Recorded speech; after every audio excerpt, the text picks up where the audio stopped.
Thank you.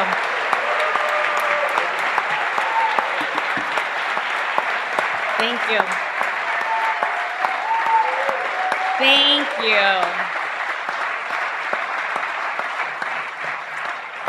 Thank you so much. Thank you, Mr. Speaker, for that introduction and for bringing all of us together. My Senate colleagues and I have the honor to be here in the Assembly chambers to hear our governor's vision for his last year, leading our great state.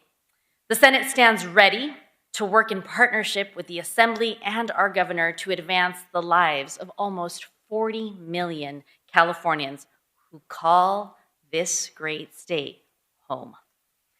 And now, as the 50th President Pro Tempore of the California State Senate, it's my honor to introduce the first woman elected to serve as Lieutenant Governor, the Honorable Eleni Koulonakis. As a former U.S. ambassador, her leadership is rooted in diplomacy and collegiality, something these challenging times call for. And here, in her role as Lieutenant Governor, she has shaped to ensure that Californians have greater access to housing, education, and healthcare, priorities that my Senate colleagues and I share. Please help me in welcoming the 50th Lieutenant Governor for the state of California, Eleni Koulonakis.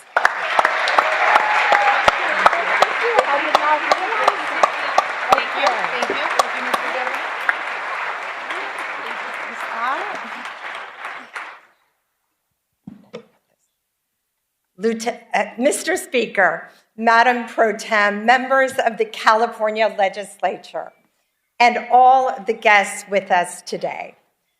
7 years ago, I stood in this chamber to introduce Governor Gavin Newsom for his first State of the State address. Back then, none of us could have imagined the scale of the challenges ahead or how dramatically they would test California and our system. As we now enter the final year of the Newsom administration, we do so having navigated a global pandemic, historic economic disruption, relentless climate emergencies, and moments of profound national division, often while standing firm in the face of a hostile, unpredictable, and at times deeply cruel federal government. Throughout these tests, California chose action over hand-wringing and solutions over cynicism. We protected workers and small businesses in the depths of crisis. We rebuilt our economy much faster than expected, and we made historic investments in education, housing, healthcare, and climate action. At a time when people across the country and around the world are questioning whether democratic institutions can still solve big problems, California's experience offers a clear answer. This morning's State of the State is not just a preview of the year ahead. It is a reaffirmation of what effective, accountable government can achieve, especially when it is led by a governor who measures leadership by impact, who believes deeply in the promise of California, and who has never backed down from the responsibility of governing in difficult times.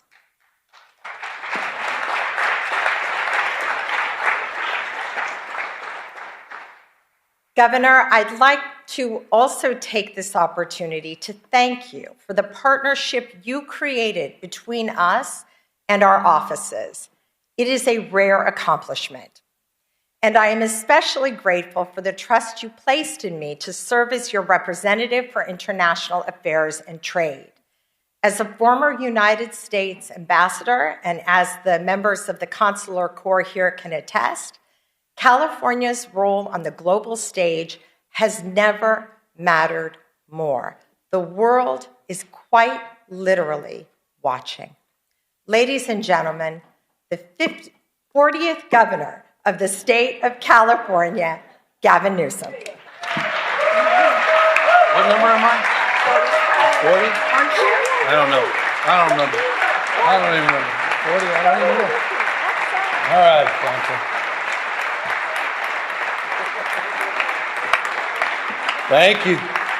Thank you, everybody. Thank you. Thank you, everybody. Thank you, Madam Lieutenant Governor.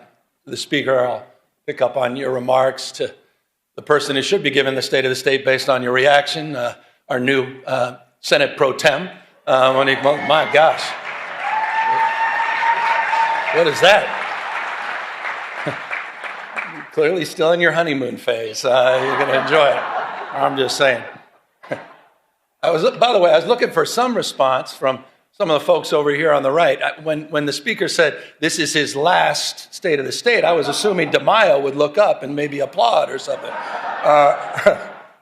So hopefully a few of them are shaking their head. They're looking forward to this. The sad thing for you, you're going to have to endure about 45 to 50 minutes of this. And I say endure because we're all in this together, including myself. The reason I've been back here in a few years is, as you know, I have no problem speaking. And perhaps, sometimes a little more long-windedly than people like. But when it comes to the written text, that has never served me well.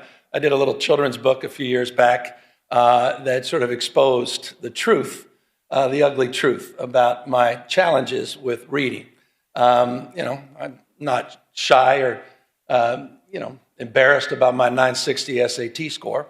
But I am a little bit about my inability to read the written text. And so it's always been something that I have to work through and I'm confronting. And so I say that with grace.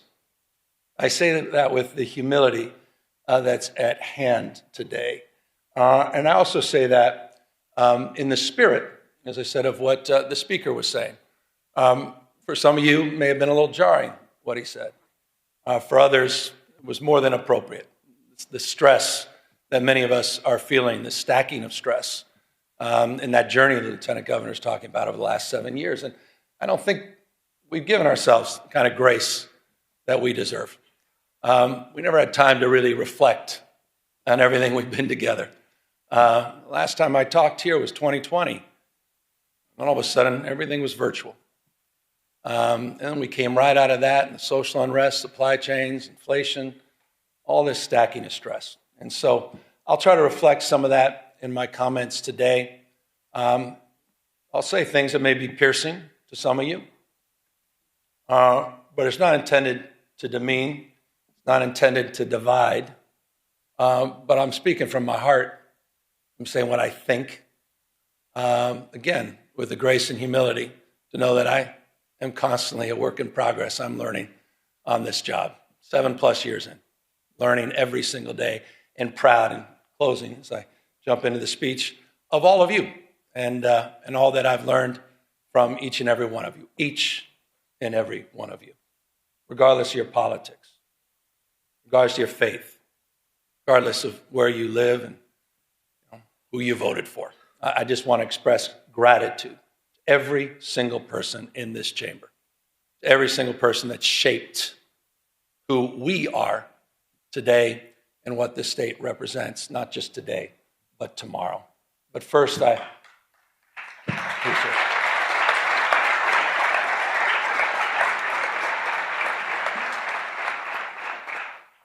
Speaking of shaping things, I've been thinking a lot about, your final speech. Think about your life. Think about your journey. Think about the things that shaped you. And I'll begin a little bit with that, about having spent nearly my entire life, now almost 6 decades, along the rivers of this remarkable state, from my youthful days on the upper American River with my dad to my time with my own children downriver, not too far from here. Those rivers that have shaped the story, not only my life, but shaped the story of California, a sense of place, from native people shaped by these rivers to men who extracted riches from their silt. The shout of Eureka, Eureka. It's when the madness began. Fortunes were made, fortunes were lost, time over and over again. Farmers who worked the soils, nourished by those rivers, settlements that turned into towns, towns that turned into thriving American port cities, industries in our state flourished. Through 2 world wars, a Great Depression, and social upheaval, booms and busts, California endured. California thrived. And the rivers, they kept flowing. For 175 years, California has been a marvel of invention and reinvention, disaster and recovery, grit and ingenuity. We've found ways to build the future over and over. But today, that spirit is being tested. We face an assault on our values unlike anything I've seen in my lifetime. The federal government, respectfully, it's unrecognizable, protecting the powerful at the expense of the vulnerable. Their credo seems to be about fear, fear of the future, fear of the stranger, fear of change. In Washington, the president believes that might makes right, that the courts are simply speed bumps, not stop signs, that democracy is a nuisance to be circumvented, secret police, businesses being raided, windows smashed, citizens detained, citizens shot, masked men snatching people in broad daylight, people disappearing, using American cities as training grounds for the United States military, purposeful chaos emanating from 1600 Pennsylvania Avenue, shifting a tax burden from the wealthy, from billionaires to small businesses, ranchers, farmers, and the middle class, lining the pockets of the rich, crony capitalism at unimaginable scale, state capitalism, self-dealing, profit-making, not policy-making, rolling back rights of marginalized communities, rewriting history, censoring historical facts. Their politics, some politics of some twisted nostalgia about restoring the dynamics of a bygone era. None of this is normal. And it's important to remember at moments like this, the greatest tragedy is not, as King said, the clamor of bad people, but it's the appalling silence of so many good people.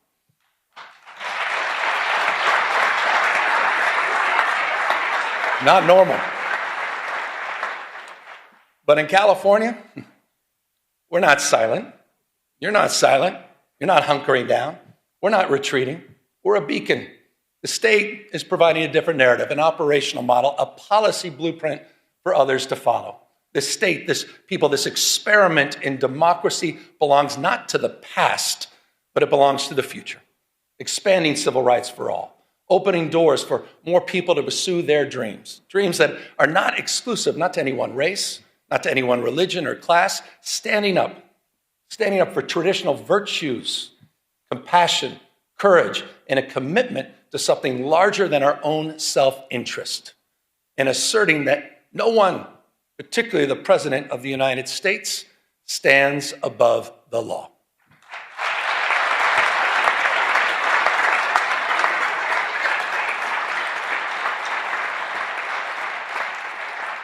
We've gone to court. We've gone to court to protect our people, pushing back against this executive overreach. 52 lawsuits have been filed, funded by you, by the way, in the special session that all of you led. And as a consequence, point of pride for our Attorney General, as a consequence,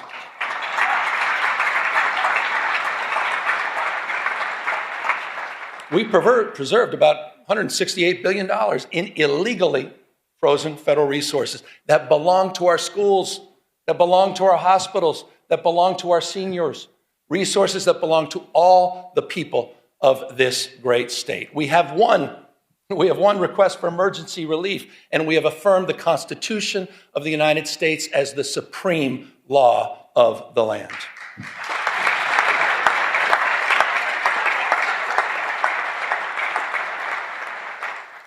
I say this with respect, but mindful.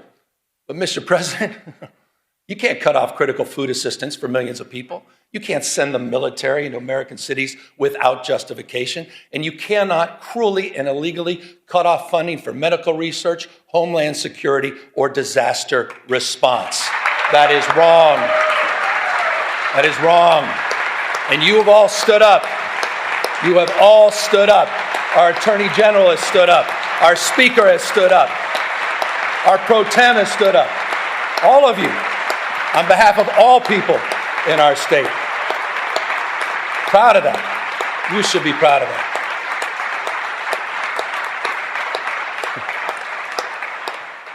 But I'm not naive, you know? If we're going to keep the faith for the California spirit, we got to do more than just resist what is wrong.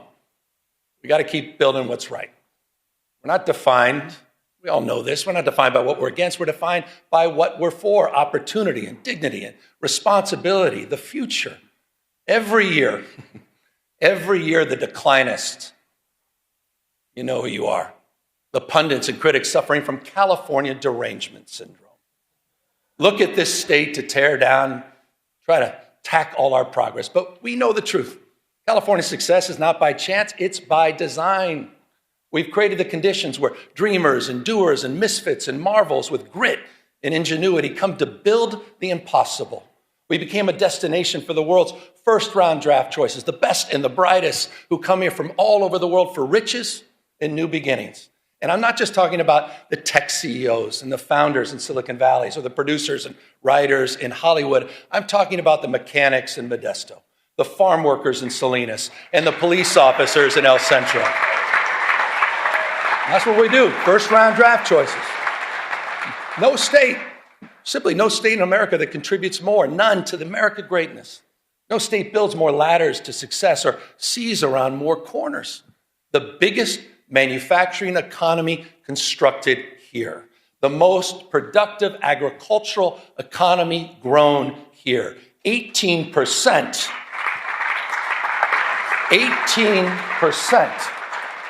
18% of the world's R&D invested right here in California. 1/2 of America's unicorn companies, those companies valued over $1 billion, a half, are in the great state of California. And get this, the happiest cities. Right here in California, you know who you are. Fremont, San Jose, Irvine, San Francisco, and San Diego, consistently the most happiest places on earth. In your state, I think that matters. And it's interesting, isn't it? Those cities, they have so much in common, don't they? And that's proximity. The one thing they all have in common is proximity to the greatest research institutions in the world, the greatest system of public higher education anywhere in the world, this conveyor belt for talent. A proof point, you all know this, but I want to remind everybody. A proof point, just last year, the UCs, they added an additional 5 Nobel laureates to its roster. 1 out of every 3 laureates here in California. Come on. It's almost too much. I was reading this. I don't see this on some of the cable networks. 13,700 active patents in the UC system alone. That's more than any other system on the globe. We simply have no peers. And this, again, I said it earlier, it's not by chance, it's by design. You've nurtured these steps, big and small. They've emanated from these chambers. You have kept the state stable. You've kept it reliable because you've invested in the California dream. Just last year, building that framework, we worked together to unveil the first concrete economic development blueprint in California's history. It wasn't top down, it's bottom up. It's region by region. Some 10,000 people, remarkable number, participated in the development of this plan. We call it Jobs First. 13 economic and workforce development plans aligned to the universities, aligned to our trade schools. It's a plan that reconciles the macroeconomic story of the world's 4th largest economy, $4+ trillion a year, with the microeconomic reality of 40 million people living here. It's an economic plan that's nourishing. It's an economic plan that's family supporting. For the Central San Joaquin, that means jobs in manufacturing and clean energy, and of course, agriculture. For the Redwood region, it's jobs in tourism and health and forestry and fisheries. For San Diego and Imperial counties, new jobs in high tech, biotech, advanced manufacturing, and hospitality. For the Central Coast, new jobs in aerospace, defense, semiconductors, quantum, and ag tech. We're doing all of this in conjunction, by the way, with our wildly successful CalCompetes tax credit program that's helping businesses hire more Californians, expanding innovation all across our state. Proof points: aerospace engineering in Torrance, benefiting. Hydrogen fuel cell manufacturing in Lancaster. Fusion R&D in San Leandro. And in Kern County, this is interesting, in Kern County, Mojave, it's the first steel mill built in California in half a century. That's interesting. By the way, and I'm going to get to the budget in a second, but this is a little bit of a preview. By the way, I'll be requesting all of you, with your indulgence in tomorrow's budget, that we reauthorize. I'll be asking that you reauthorize our tax credit program for an additional 5 years. It is working. You know what else is working? Speaking of tax credits, ever since that first moving image was taken of a horse, some of you may recall this, a horse named Sally in Palo Alto, to the early silent film studios in Fremont in Los Angeles, Hollywood has been one of California's, been perhaps the most California of industries.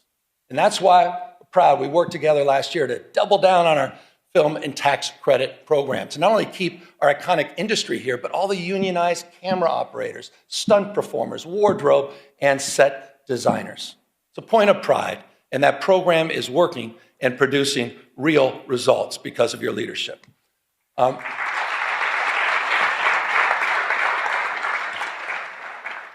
as we support our proud past, we also need to make investments in our economic future. We're defining the next decade and beyond through robotics and fusion and space and quantum and artificial intelligence.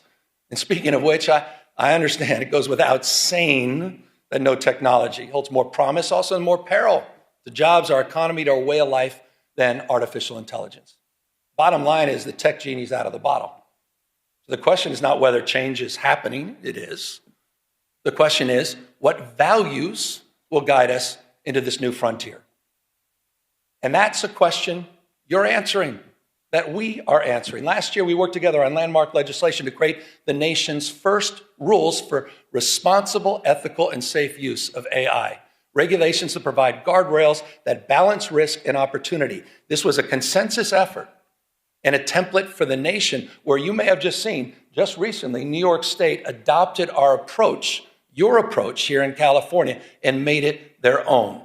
That's California leadership. We're leading the way in this space. It's how we're shaping the future.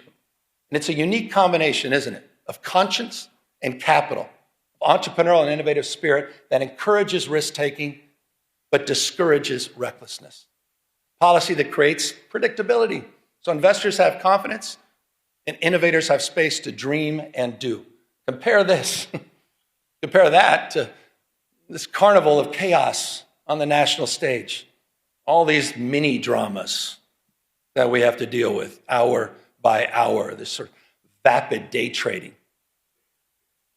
with real world consequences. No more striking than that big, beautiful bill. I want to remind everybody what it means to all of us here in California. That big, beautiful bill is putting 1.8 million Californians at risk of losing their health insurance. 2 million facing premium increases. 2 million.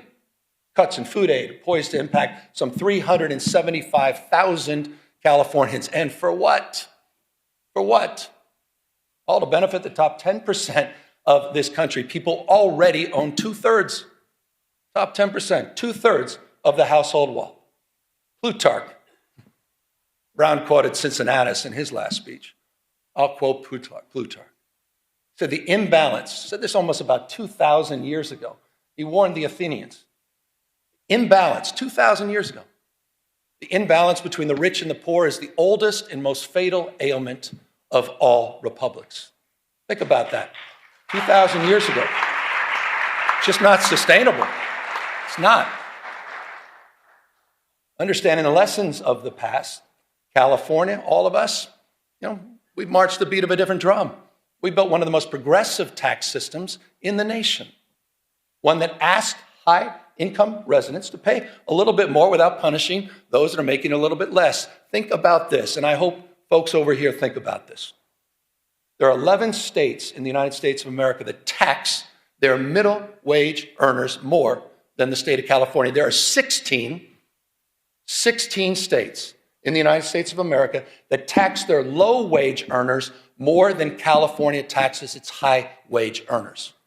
So the question to all of you, who are the high tax states? Just consider Texas. Just consider Florida, the two most regressive tax states in America. They're hammering their low-income earners. They're hammering them more than their wealthiest. Who are the high tax states? California stands for fairness. And by the way, it's not just in our tax code and our tax policy in more ways than one. And that's why I was proud. I was proud to work with all of you last year, proud to work with the legislature to raise the minimum wage for fast food workers in this state to $20 an hour. And also, that's a point of pride. And how about those healthcare workers? The highest minimum wage in the United States of America, working with you at $25 an hour. But there's some of you probably thinking, no, well, that's just too bad. We should be like Alabama, maybe South Carolina, maybe like Tennessee. 20 states now across this country that keep their minimum wage at $7.25 an hour. Come on. Hasn't been raised in nearly 2 decades, the federal minimum wage. Try to pay rent, try to raise a family, try to pay for an education on $7.25 an hour. Comes down to a simple question, doesn't it? Who do you stand for? Who do you stand for? Do you stand for the rich and the powerful, the most well-connected? Or do you stand for bus drivers and janitors? Do you stand there with special education teachers that are working overtime to support and raise their families? Who do you stand for? Who do you represent? It's reflected in our values. I mean it. We have to answer that question. The good news is you're answering that question. Point of pride.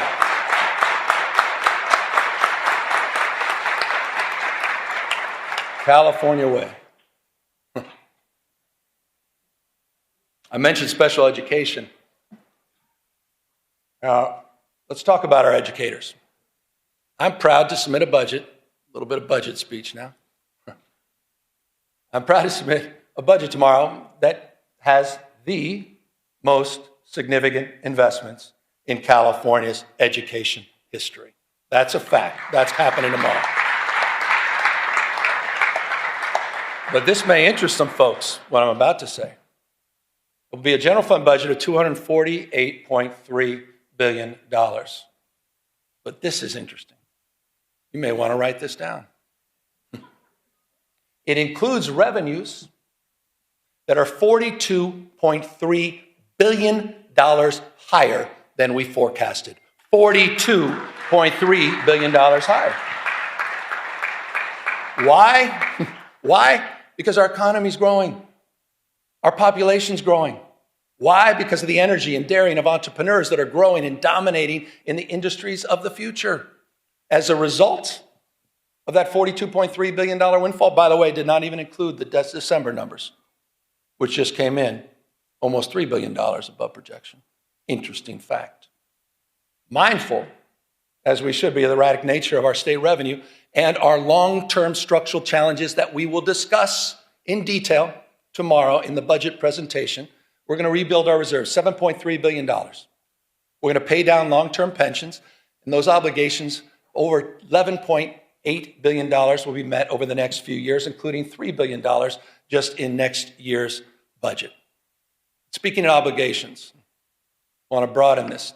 Some of the work that we've done together. It's the obligation that we have, no greater obligation than to our kids. And back to the issue of education.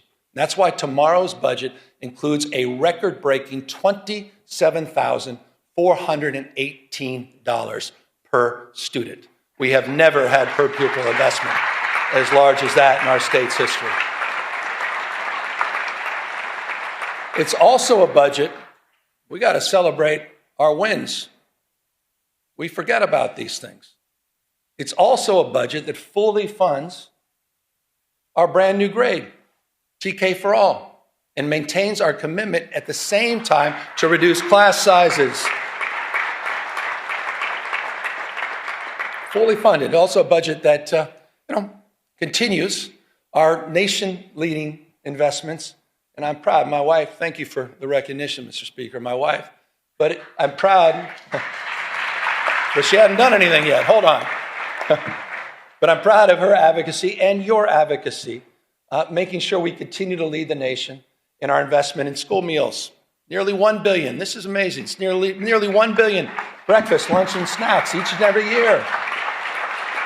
We're going to take that to the next level. And it's also, this budget's going to advance the nation's most expansive and audacious plans to eliminate ultra-processed foods at the same time from our cafeteria. California is leading in that space. Now, I say we're leading in that space, but you may have seen the space in that morning paper. You may have seen the space on cable networks where Donald Trump just announced a couple days ago that he will illegally be cutting all federal funding for TANF and childcare in, curiously, just 5 blue states in America, including California. Just think about that as a value proposition. I'm glad no one applauded that. How the hell can you applaud that? These are cuts that are going to throw parents right in total disarray, forcing them to choose between going to work or taking care of their children. And it'll also be cuts that put at risk, Madam Pro Tem understands this, the most significant expansions of childcare in the United States of America that are happening right here in California. Here's the number. Our investments support close to 500,000 children. 487,000 children are supported through our healthcare expansions in this state, saving families thousands and thousands of dollars a year. That is a point of pride, and it's a point of privilege to acknowledge the leadership of the Women's Caucus, our new pro tem, and many of you for helping make that happen. It's also a point of contrast with the current administration. Child care is economic development. I'm surprised not everybody's stepping up on that one. Maybe we all don't have families. I'm a dad. I appreciate child care. Look, when we talk about saving families money, let's consider the bold commitment we made just a few years ago as well. And that's to bolster after-school and summer school programs. We bolstered them by providing 9 hours a day of enrichment and 30 days of summer school each year. And I'm proud to say that this budget is going to finish the job to make that pledge universal at every elementary school in the state. We will complete that commitment this year. That's after school for all. We did it. Been promoted for years and years. Look, more hours of enrichment, more literacy coaches, more reading specialists, healthy meals for all, an entire grade for everyone. But we understand it's not just any one of these initiatives on their own. It's also the complete transformation of our campuses through rigorous, relevant, and engaging community schools, one of our most significant achievements over the last few years. I want to remind you, this is important. To date, California's invested $4.1 billion in these life-changing, enriching community schools, supporting over 2,500 campuses throughout the state. And the good news is we're not done. The budget that I will propose tomorrow includes an additional $1 billion to expand thousands of additional high-need community schools in our state. These are working. These investments are working. These investments are paying off. Just this year, this may have gone lost in all the noise, but just this year, we've seen improved academic achievement in every subject area, at every grade level, in every student group, with greater gains of test scores for Black and Latino kids. That happened, and that's happening in California's public educational system. And it's a point of pride. It's a point of pride that those gains are particularly pronounced in Los Angeles, the nation's second largest school district. And I just want to say this to the teachers, the classified employees, and to the parents of LA Unified School kids. You should be very proud of your progress you're making, particularly proud of your leader who's here, the Superintendent of Public Education, Alberto Cavallo, who's here with us today, who's just been doing a remarkable job. Alberto, I appreciate you coming all the way up from Los Angeles. And just so you know, he's only been here a few years, but under his stewardship, the district is outpacing statewide progress. They're exceeding pre-pandemic levels in every category and reaching, get this, the highest levels recorded since the current state assessments were launched a decade ago. Under his leadership, that's happening in the nation's second largest school district. I say this all the time, you're nothing but a mirror of your consistent thoughts. Whatever you focus on, you'll find more of. And I don't think it's such a bad thing that we start focusing on what's right in terms of the investments we made and the return on the investments that we're experiencing. And the superintendent, I assure you, he's the first one to say and acknowledge that we have a lot more work to do. With that, we also have some reforms that I think are long overdue. And I know not everyone may share enthusiasm for these reforms, but I think it's time to modernize the management of our educational system. So the budget I'll be submitting tomorrow proposes that we unify the policy making by the State Board of Education and the Department of Education, which I believe will allow the State Superintendent of Public Instruction to align our educational policies from early childhood through college much more efficiently. I believe that's important and long overdue reform. Speaking of long overdue, I thought we all made the right decision about getting rid of cell phones last year in public schools. I think everybody can agree on that. And if you don't agree, you're not a parent. Every parent understands this. Our kids are increasingly more anxious, more addicted, less free, less happy, because so much of their lives is lived online. So much of their lives have become performative, right? Measured by external validation, likes and followers. We're watching the spiritual health of our young people erode, quite literally, erode in real time. The vital conversation about what to do, that's played out here disproportionately in these chambers for well over the last decade. So I'm proud of all of you. I'm proud of California's leadership, leading the nation in kids' online safety, thanks to laws that you've passed, including many that I had the privilege of signing just last year on age verification, on chatbot safety, on parental controls. But recently, you saw the headlines. You may have reacted, some of you a little bit more than others, to some of those headlines in Australia. Started making you think, are we doing enough? Can we do more? And so the consequences of getting it wrong, you all understand, it's too apparent. Depression, social isolation, some cases, even marginal radicalization, if you think I'm overstating it. What's going on with our young men? What's going on with our boys? Not just online, but also offline. And forgive me for this. I paint a tougher picture, but I thought it was important. You walk into a morgue, you see 5 young people who may have taken their life by suicide. 4 are men. Boys are 14 times more likely to be incarcerated. Boys, 3 times more likely to die from an overdose, twice as likely to be homeless. 1 out of 7 men doesn't even have one friend. And half, this is interesting, may not be surprising to some of you, half of young men have not even asked a woman out on a date in person. Men are struggling. Boys are struggling. The good news is we're responding in this state. I was proud to recently issue an executive order that, among other concrete actions, creates a new service challenge. We call it the Men's Service Challenge. We're calling on 10,000 young men to step up as tutors and mentors and coaches and leaders in their communities. I think that's important. We need more young men. By the way, I saw my wife. She was kind enough to stand up. This is not an ad. But about 20 years ago, she did a landmark film about the misrepresentation of women and girls called Misrepresentation. Oprah bought it. It was very well received. 2 years later, she followed up with a documentary most folks forgot about called The Mask You Live In, 2015, about masculinity and the crisis of masculinity. Not in a toxic sense, not in a pejorative sense, but what was happening with men and boys over a decade ago. This issue is a real issue, and it is not a zero-sum issue.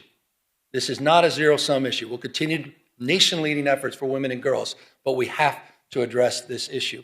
And it's not, again, just addressing the issue through service that's targeted at boys. It's also service that extends through our larger Service Corps initiative in California.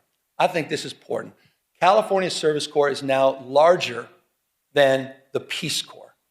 No other state can lay claim to that. We have service matters. Shared experiences matter. You want to deal with all this crisis and all this stress?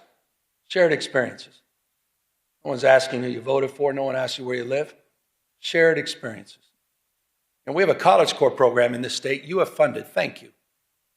The College Corps program, unlike anything else in the United States, over 3,500 students are earning up to $10,000 to reduce their cost of education. And what we ask for in return is 450 hours of service. Service. I'm a Sarge Shriver guy. Service, he said, is the heart and soul of what binds us together. Helping personal character, helping with friendships, as well as helping with careers. And on the career front, I also want to highlight something that you funded. I want to highlight the progress you've made. I want to thank you for the commitment. We created the state's first master plan for career education. It was a 3-year process. We just recently completed it. It creates these seamless, debt-free pathways from school to high-paying jobs with or without college experience. We're integrating new training, strengthening these regional partnerships, and building a new career digital passport so people can track their skills. We set a goal of 500,000 apprenticeships by 2029. Today, we have exceeded that goal. Over 600,000 earn and learn opportunities, more than any other place in the country, have been funded by all of you in this chambers. That is a big accomplishment. No other state can lay claim to that. Apprenticeships matter. And these are folks in the skilled trades, right? These are the electricians and the laborers and the carpenters. And by the way, they're already at work strengthening and building the physical foundations of our state. Right now, in the state of California, we are building more infrastructure projects than at any other time since Governor Pat Brown. That is a fact. It's a fact. And by the way, we've got a website called build.ca.gov. And you'll see when you go to that website, into your districts, into your community, you'll see the progress. $109 billion currently underway, more than 28,000 separate projects supporting over 200,000+ jobs to strengthen this state. Environmental restoration, energy projects, roads, bridges, water, power, rail, ports, broadband, which we are getting done for rural communities. Sites Reservoir, the first above-ground water storage in half a century, as well as the world's largest battery and solar storage project, 2,300+ megawatts in Fresno County, all moving forward, but also moving forward under California's new fast-track permitting authority that you authorized 2 years ago. Getting it done and getting it done faster.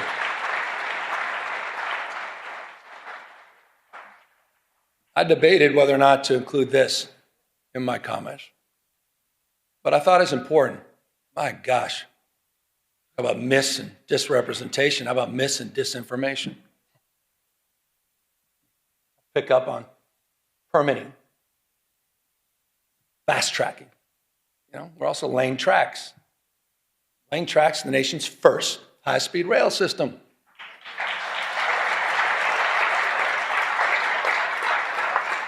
You want to do well in the future, you got to invest in the future. We want a 21st century transportation network. Full environmental clearance is done. We built over 50 major structures. More than 60 miles of guideway have been completed, ready for immediate track lane in the Central Valley. 2,270 parcels and right-of-way have been procured. Full electrification Ask the folks in the Bay Area, they understand this. Full electrification of 51 miles of tracks for Caltrans, which is allowing people to move more quickly and more efficiently. We're connecting some of the fastest growing places in our state, and I'm proud of this. I'm proud of Fresno. I'm proud of Madera. I'm proud of Bakersfield. Those are communities we shouldn't be talking down to. Those are communities we shouldn't be talking past. This is one of the great economic investments in those regions of our state, and will make commute times shorter and make life more affordable for the people of the Central Valley, and they deserve it.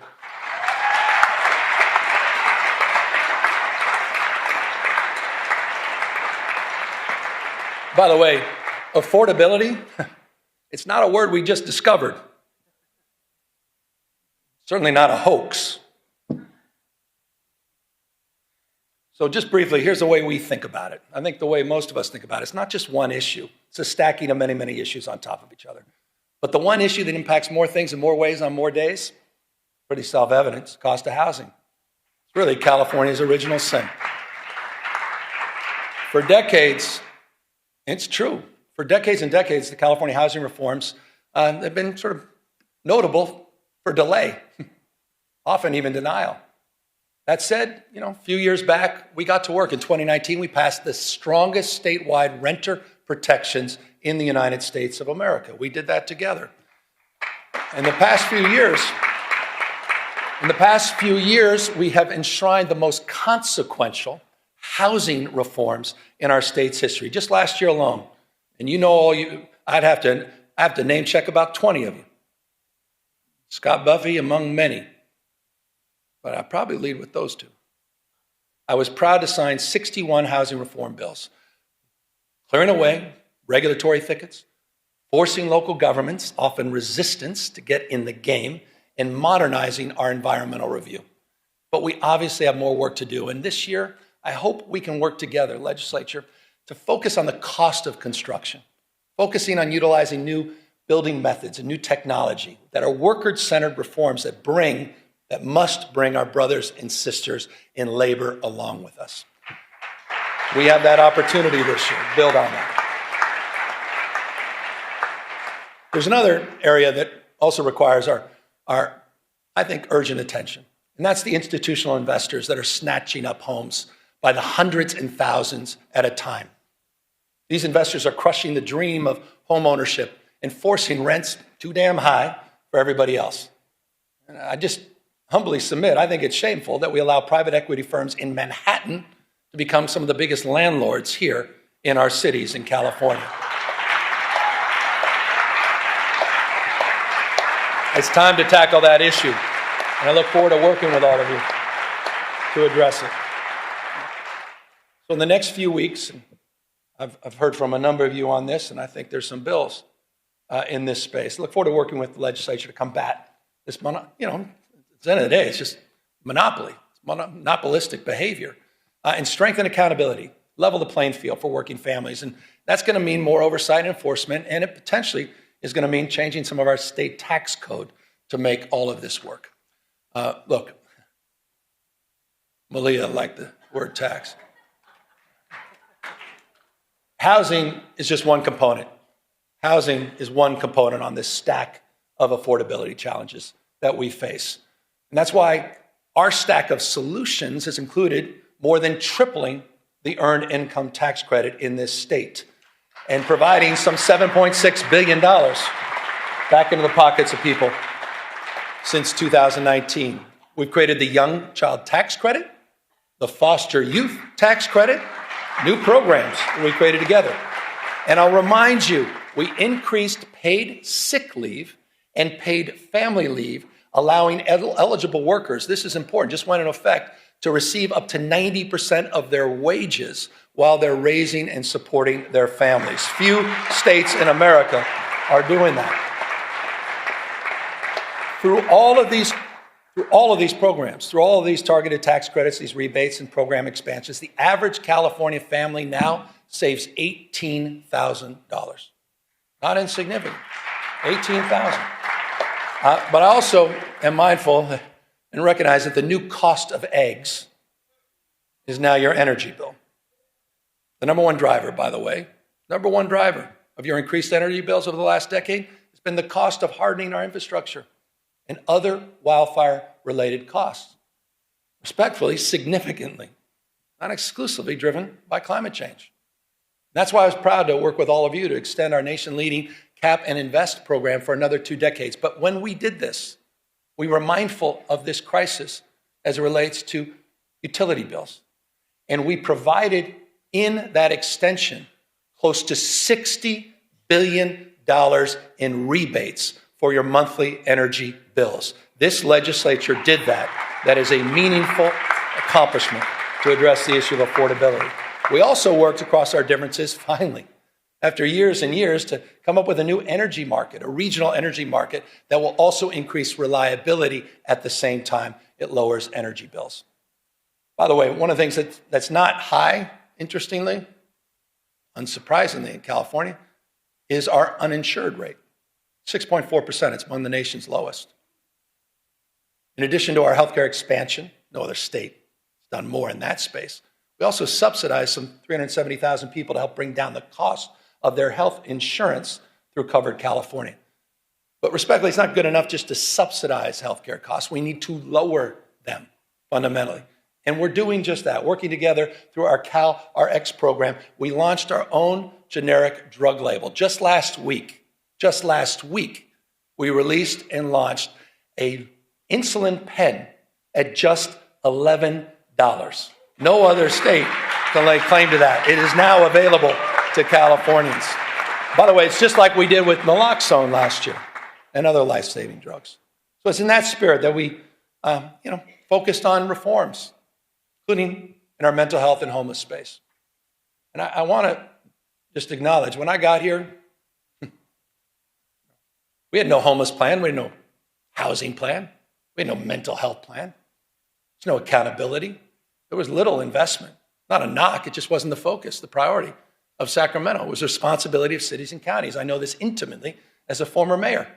When I was mayor, I never thought about calling Arnold Schwarzenegger and say, what the hell are you doing on homelessness? Wasn't even in my consciousness. It was responsibility exclusively of cities and counties. That has fundamentally changed. We crafted new statewide programs. Just think about this. Don't forget about it. You funded Home Key. You funded Project Room Key that together have taken, quite literally, PolitiFact this, 72,000 people off the streets by converting hotels and motels and other properties into long-term housing. And by the way, we're seeing results. We're seeing results. Early data just compiled. You may have seen this. We just released it. Early data shows, and this is the important number, unsheltered homeless, that the number of unsheltered homeless in California dropped almost double digits, 9% last year in 2025. It dropped in the state of California. First time in over a decade and a half that we can lay claim to that. LA down 10.3%, Riverside down 19%, Contra Costa County down 34.8%. And I'll remind folks, by the way, you think this is unique to California? Overall homelessness in the United States of America went up 18.13% last year. California, 2025, unsheltered homeless, 9% reduction. First time in almost 2 decades. So the investments are paying off, and of course, it's not good enough, particularly for those living on the streets, self-medicating with drug and alcohol addictions, those suffering from bipolar disorder, schizophrenia, and paranoia. But because of your leadership and new tools to address this issue, we've modernized California's landmark conservatorship laws for the first time in over half a century. You created Care Court, a new legal framework to connect people with untreated psychosis to court-ordered services and housing. And the California voters, they did their part. They supported Proposition 1 with a passage in 2024, $6.38 billion. Here's a brief update for folks that just think this is all going to go away on its own and we don't have to make investments. In just 18 months since the voters approved that program, we've already approved 70% of the new treatment beds and slots that were promised under Prop 1. It's the fastest distribution of bond money in California's history. The fastest. 4,000, here's a numeric, 4,236 new locked and unlocked mental health beds, 18,875 new outpatient beds. It's a big deal. And on July 1st, in just a matter of months, this year we'll implement the second phase of Proposition 1 by redirecting $1 billion a year in annual mental health funding for housing and treatment for people living on the streets, providing counties what they've been asking for, $1 billion predictable every year. So I say this with love and respect to the counties. No more excuses. It's time to bring people off the streets and out of encampments and into housing and treatment. No more excuses. You've done your job, members of the legislature. We have. No more. State vision is realized locally. Localism is determinative. Just is, period. That doesn't mean our hands are clean. No one's naive about that. And that's why just since 2021, the state has removed, with your support, some 19,000 encampments. And we've worked with providers all across the state to get over 61,000 people out of those encampments and into services. We're seeing results, making streets safer for everyone, fully recognizing that quality of life is at the core of so much of the frustration people feel about our state. And when it comes to quality of life, when it comes to public safety specifically, let's talk about the facts. For the first time in California's history, you stepped up, did something we've never done in the past. You provided grants to police departments, prosecutors, to combat organized crime, retail theft, and hold criminals accountable. You provided $267 million to 55 local law enforcement agencies. We deployed crime suppression teams. We deployed them in Bakersfield. We deployed them in San Francisco. We deployed them in San Bernardino, in Oakland, and recently, because of the tragedy, the shooting in Stockton, we deployed them there. We're supporting local law enforcement. We're also supporting, with the help of the California Highway Patrol, a force that's been bolstered by the addition of 1,000 new officers. And here are the results. Here are the results. We have seen double-digit decreases in crime overall in the state of California. Property crime. Property crime down, aggravated assault down, car theft down, burglary down, robbery down, violent crime down. California cities are seeing record low homicide rates. Oakland, the lowest homicide rates since 1967. LA, the lowest since 1966. My old town, San Francisco, they're going to have to update their talking points, aren't they?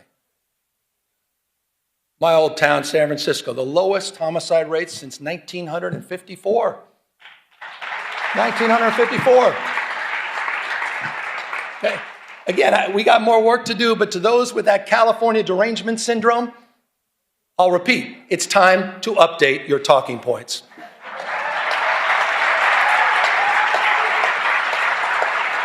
You guys have been working hard at this. No one's walked away from public safety. You guys have been leaning into public safety. We didn't turn a blind eye to this. We invested in it. We did the hard work. We didn't sit by and moralize it. We didn't talk about it. We leaned in. You leaned in. And you're producing real results all throughout the state of California. Proud of that. Look, California remains the most blessed and often cursed place on earth. Profound natural beauty, prosperity, profound natural disasters, testing our spirit, testing our resources. I want to close with two things here. I was down in Belém in Brazil at COP30 recently. It was a climate conference. By the way, the U.S., nowhere to be found. We were a footnote. The United States was a footnote. China, close to 800 delegates. United States, not one. Not even a note taker.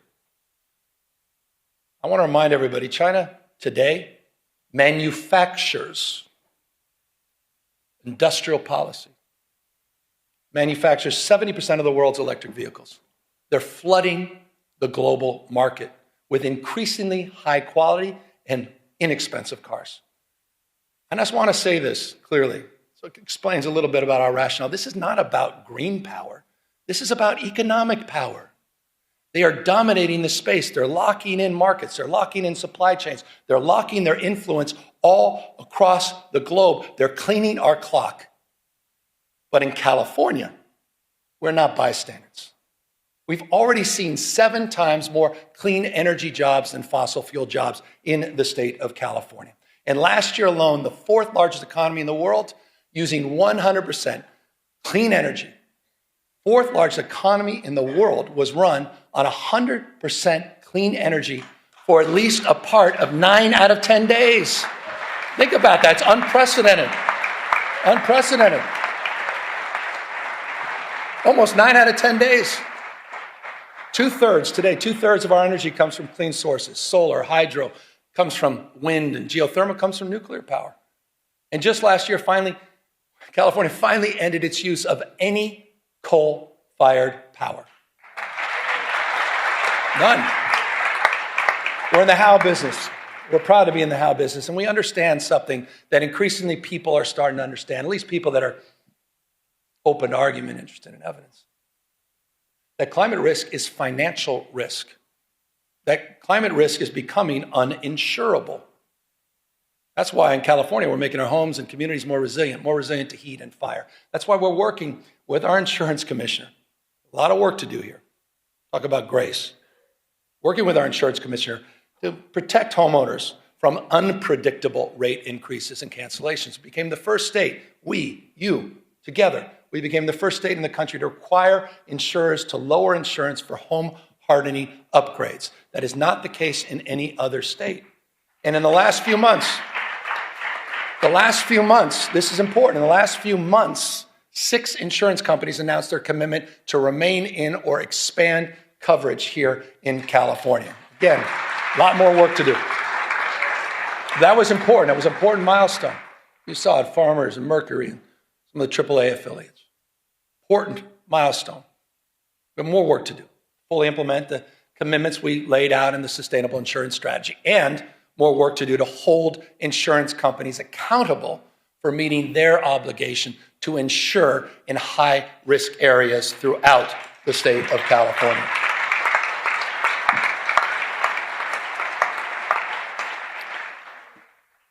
I want to end with this. I was down in LA yesterday. Got back last night, and those insurance stories, they self-evidently, unsurprisingly, were front and center with those survivors that I met. And let me remind everybody, I think it's important. I want to remind everybody what happened a year ago. Put it in perspective. Between January 7th and January 22nd, 48,000 acres burned, the size of 3 Manhattans. 3. Communities torn asunder, Palisades, Altadena, Malibu, Pasadena's. Fires took the lives of 31 people. 31. Destroyed 16,000 structures. So on the sober anniversary, it's not only right that we honor the lives lost, but we also honor the lives of some of the remarkable heroes and leaders, the first responders and firefighters that faced unimaginable conditions.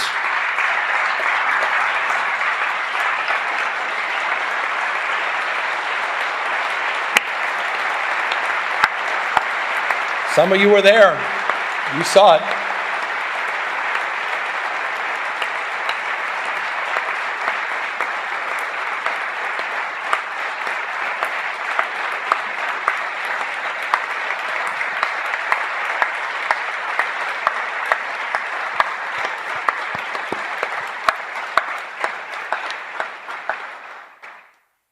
$16,000 at peak, 16,000 personnel working in the arena.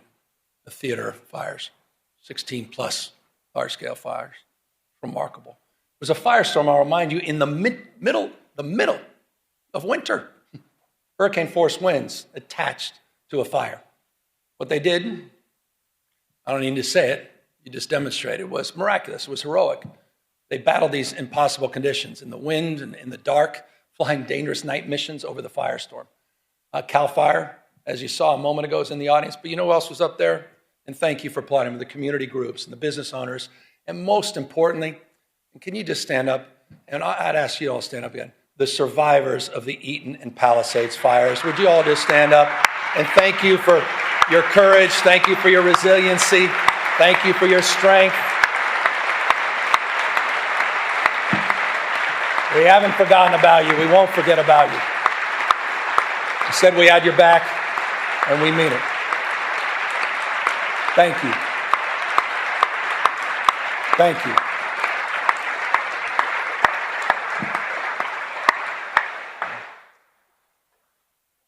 It's always difficult sometimes to talk about this because we were in roundtables, Jen, members of my administration yesterday talking to survivors, and it's called comfort when you say we have the fastest debris removal in U.S. history, which is true. Fact. We provided mortgage relief. You provided $2.5 billion of grants and funding. I've signed 27 executive orders.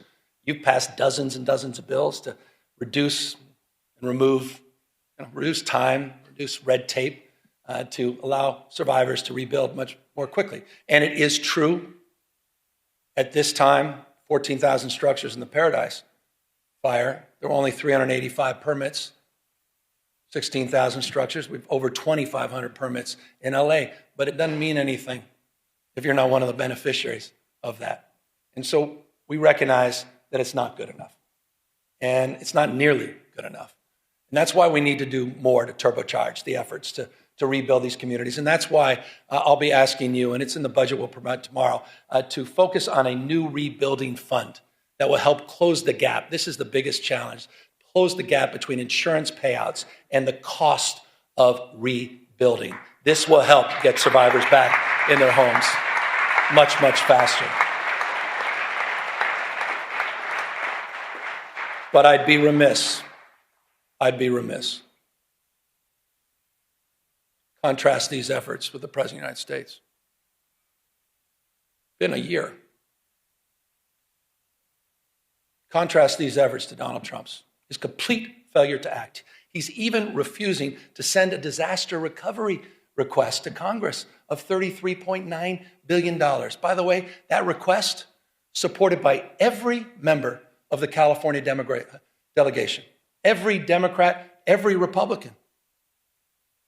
We lost someone I thought was a wonderful human being, Doug LaMalfa. I was engaging with him on water policy just last week. Doug had our back. Doug was there in the first round. Doug met with us. Doug said, we don't play politics with this.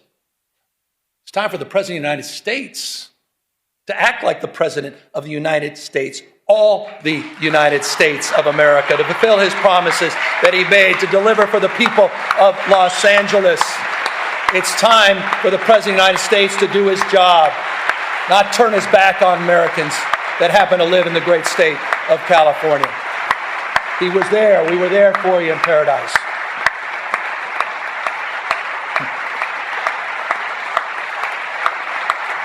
The United States of America. The United States of America.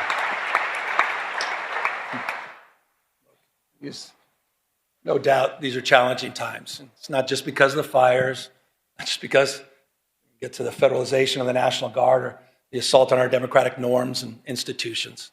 And yet, I think it was one of our finest. Because hardship doesn't merely wound us, it reveals us. The story of California has never been a story of ease. It's a story of effort, strengthened by trial and enlarged by the people who refuse to give up on one another. We built something that is not perfect, not finished, but it's real, always moving forward, like the rivers that define our landscape. Our people themselves are unstoppable. We're home to more Americans than any other state. Culture, food, music, AI, biotech, quantum computing, agriculture, all happens here first. We don't run from change, we drive it. And we're proving that inclusive democracy works. We're proving that expanding human rights works. We're proving that legal immigration works. And we're proving that a progressive tax structure works. California's never been about perfection. We're about persistence, the courage of our convictions, and the strength to embody them. That's the California way. And it lights the path for the rest of the world. The work we do, the work you do, building a California where every person can see themselves is never ending. And so we continue on. Because years from now, we can tell our children we did not settle for the world as it was. We can say with pride, we built something worthy of them.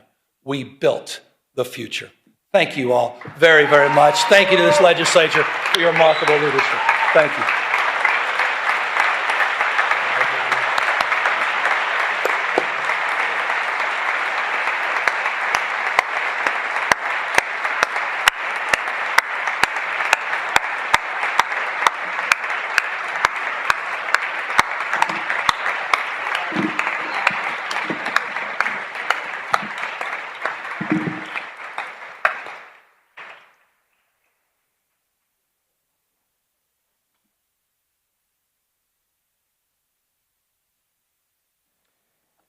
We thank you, Governor Newsom.